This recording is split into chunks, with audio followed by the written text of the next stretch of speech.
여러분, 회사 컴퓨터에 로그인하고 이메일 열어보고 또 클라우드 파일에 접속할 때 말이죠. 이 모든 순간마다 사실 보이지 않는 문지기가 우리를 확인하고 있다는 거 혹시 알고 계셨어요? 오늘은 바로 그 문지기, 접근 제어에 대한 이야기인데요.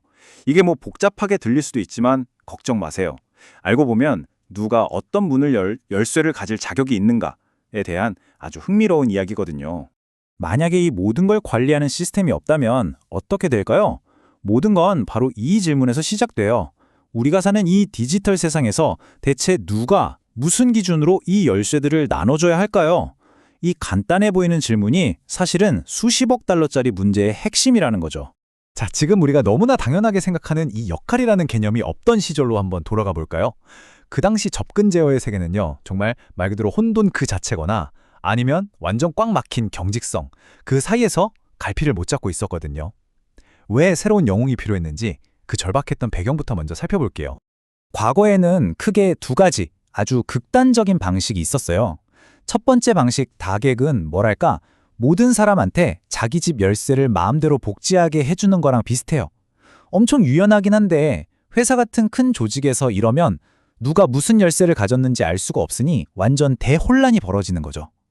반면에 다른 방식 막은 모든 문을 딱 하나의 중앙통제실에서만 열어주는 거예요. 보안은 끝내주게 철저하지만 뭐 하나 급한 일이 생겨도 일일이 허락을 받아야 하니까 비즈니스는 완전 마비될 지경이었어요. 결국 기업들은요, 이거 뭐 관리가 안 되는 혼돈 속에서 살거나 아니면 비즈니스를 다 막아버리는 답답한 보안 속에서 살거나 이 두 가지 나쁜 선택지 사이에 완전히 갇혀버린 꼴이었죠. 정말 뭔가 다른 게 필요했어요. 바로 그때 이 혼돈을 끝내기 위해 영웅이 등장하죠. 그 이름은 바로 역할 기반 접근 제어, IBAC입니다. 이건 그냥 단순한 기술이 아니었어요. 접근 제어의 판을 완전히 뒤집어버린 새로운 사고방식의 전환이었습니다. 물론 이 혁명이 하루아침에 뚝딱 나온 건 아니에요. 1992년에 NIST 연구원들이 처음 아이디어를 냈고요. 그러다 90년대에 들어서면서 기업들이 누가 정보를 몰래 훔쳐보는 것도 문제지만 누가 마음대로 데이터를 바꾸는 것도 엄청나게 위험하다는 걸 깨닫기 시작했어요. 데이터의 무결성이 중요해진 거죠. 그러면서 급물살을 탔고 마침내 2004년 IBAC는 공식 표준으로 인정받으면서 새로운 시대의 기준으로 자리 잡게 됩니다. 자, 오늘 이야기의 가장 중요한 부분 바로 이겁니다. 초점이 사용자의 개별 신원에서 조직 내 기능적 역할로 전환되었다. 이게 무슨 말이냐면요. 더 이상 김대리라는 한 사람, 개인에게 권한을 주는 게 아니라 회계팀 대리라는 그 역할에다가 권한을 뭉텅이로 주기 시작한 거죠. 이게 바로 판을 뒤집은 그 생각의 전환이었던 거예요. 아니 그럼 이 RBS라는 게 대체 어떻게 돌아가길래 이게 가능했을까요? 그 비밀은 진짜 강력하면서도 아주 우아한 두 가지 원칙에 숨어 있어요. 한번 들여다볼까요? 첫 번째 원칙은요. 들어보면 너무나 당연한 이야기예요. 딱 필요한 만큼만 주자는 거죠. 이게 바로 최소 권한의 원칙입니다. 사용자에게 자기 업무를 하는데 필요한 최소한의 열쇠만 주고 절대 건물 전체 마스터키 같은 건 주지 않는다는 거예요. 이게 왜 그렇게 중요하냐고요? 비유하자면 이런 거예요.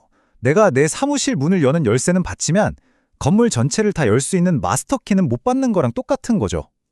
만약에 제가 열쇠를 잃어버리거나 도둑 맞아도 피해는 딱 내 사무실 하나로 끝나잖아요. 피해가 최소화되는 거죠. 정말 간단하면서도 강력한 원칙인 거예요. 그리고 두 번째 원칙은 혼자서는 절대 큰 사고 못 치게 만들자 이거예요. 바로 직무 분리 원칙인데요. 한 사람이 처음부터 끝까지 중요한 일을 다 처리하게 두는 게 아니라 의조적으로 권한을 잘게 쪼개서 여러 사람한테 나눠주는 거예요. 자연스럽게 서로가 서로를 견제하고 감시하게 되는 셈이죠. 이것도 아주 간단해요. 회사에서 돈을 지출해도 좋다고 승인하는 사람하고 실제로 은행에 돈을 송금하는 사람이 다른 사람인 거죠. 이렇게 하면 한 사람이 마음대로 회사 돈을 빼돌리는 걸 원천적으로 막을 수 있는 거고요. 자, 이런 얘기 들으면 그냥 보안 때문에 괜히 복잡하게만 만드는 거 아니야? 이렇게 생각하실 수도 있어요. 근데 절대 아닙니다. 최고의 보안이 그 최고의 효율성이었고 그게 만들어낸 가치가 무려 1조 원이 넘어요. 그 1조 원의 비밀을 풀려면 우리 직장인이라면 누구나 겪는 이 과정을 이해해야 하는데요. 바로 JML 프로세스예요. 이거 전혀 어려운 개념 아니에요. 새로운 직원이 회사에 들어오고 조이너, 부서를 옮기거나 승진하고 mover, 그리고 언젠가는 회사를 떠나는 leaver, 이 모든 과정에서 그 사람의 열쇠, 즉 접근 권한을 관리하는 과정 전체를 말하는 거거든요. RBAC가 없던 시절을 한번 상상해 보세요. 신입사원이 한 명 오면 IT 담당자가 수십 개 시스템에 일일이 계정을 만들어주고 권한을 설정해야 했어요. 퇴사자가 생기면 그걸 또 하나하나 찾아서 지워야 했죠. 실수하기 딱 좋은, 생각만 해도 끔찍한, 진짜 악몽 같은 수작업이었어요. 하지만 RBAC는 이 모든 걸 회계팀 대리라는 역할 하나에 싹 묶어서 자동화해버린 거죠. 그리고 그 단순해 보이는 변화가 만들어낸 경제적 가치가 얼마일까요? 자, 바로 이 숫자입니다. 12억 달러, 우리 돈으로 1조 3천억 원이 넘는 어마어마한 돈이에요. NREST 연구에 따르면 전 세계 산업계가 이 RBAC 하나 도입해서 절약한 돈이 이 정도라는 겁니다. 이게 믿어지세요? 아니, 이 돈이 대체 다 어디서 나온 걸까요? 한번 보세요. 신입사원 오자마자 바로 일할 수 있으니 생산성이 오르죠. 부서 옮길 때 권한 바뀌는 거 바로바로 되니까 업무 공백이 사라지고요. 사람이 수작업하다가 실수로 과도한 권한을 줘서 생기는 보안사고 비용도 줄어들죠. 또 퇴사자 계정은 즉시 삭제되니까 정보 유출 위험도 막고요. 이 모든 시간과 위험 비용을 돈으로 환산하니까 1조 원이 넘게 된 거죠. 그런데 여기서 잠깐 가만 생각해보면 이거 30년도 더 된 옛날 아이디어잖아요. 요즘처럼 모든 게 클라우드고 원격 근무인 세상에 이런 낡은 개념이 아직도 먹힐까요? 놀랍게도 정답은 네, 그 어느 때보다 더 중요합니다. 이거예요. 여러분, 한번 생각해 보세요. 이제 우리 사무실의 경계가 어디죠? 집, 카페, 심지어 해외. 어디든 사무실이 될 수 있는 시대잖아요. 예전처럼 우리 회사 성벽 안은 안전하고 성벽 밖은 위험하다는 식의 낡은 보안 개념은 이제 완전히 무너져 내렸어요. 성벽 자체가 그냥 사라져버린 거죠. 그래서 나온 게 바로 제로 트러스트. 말 그대로 아무도 아무것도 일단 믿지 않는다는 개념이에요. 모든 접속을 의심하고 매번 확인하는 이 새로운 보안 세계에서 RBAC는 가장 기본이 되는 첫 번째 질문이 됩니다. 자, 그래서 당신 역할이 뭔데? 바로 이 역할이 모든 걸 판단하는 시작점, 즉 권한의 기준선이 되는 거예요. 요즘 접근 제어는 이렇게 돌아가요. 먼저 1단계 역할부터 보는 거죠. 마케팅 매니저니까 기본 권한은 이거. 근데 그걸로 끝이 아니에요. 2단계, 여기에 동적인 상황을 더하는 겁니다. 지금 접속한 기기는 안전한가? 평소랑 다른 이상한 행동은 없나? 이런 것들을 다 따져보는 거죠. 그리고 마지막으로 3단계, 이 모든 걸 종합해서 실시간으로 오케이, 접속 허용, 아니면 이건 위험해, 차단, 이렇게 지능적인 결정을 내리는 겁니다.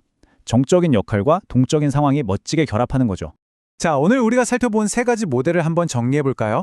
개인의 마음에 맡겼던 DAAC, 국가급의 철통 보안만 외쳤던 MAC, 그리고 마침내 조직의 기능과 역할에 집중한 RBAC까지 각자 다른 철학을 가졌지만 결국 지금 이 복잡한 비즈니스 환경의 승자는 RBAC였던 거죠. 이제 마지막으로 이런 질문을 한번 던져보고 싶어요. 앞으로 한 사람이 여러 프로젝트에서 각기 다른 역할을 동시에 수행하는 지금보다 훨씬 더 유연하고 역동적인 미래가 온다면 그때 우리가 쓸 열쇠는 과연 어떤 모습일까요?